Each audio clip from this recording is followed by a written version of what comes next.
Look at how the writers of the Boondocks exposes the whitewashing of Jesus Christ in the mainstream media. First of all, I just wanted you to know we're thrilled with the script. Absolutely fantastic. Brilliant. Wouldn't change a thing. We just had a couple of notes. One or two. Nothing significant.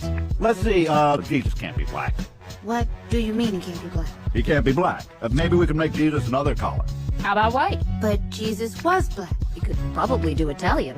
Jesus was Middle Eastern. In addition to Arabs, the Middle East has always had many people of African descent, whom you would consider black. Sorry, can't do it. Oh, right, that.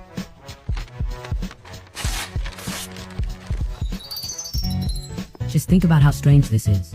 For hundreds of years, mainstream media, schools, and churches all agreed on one image of Jesus, but none of them can point to a verse that says he looked like that.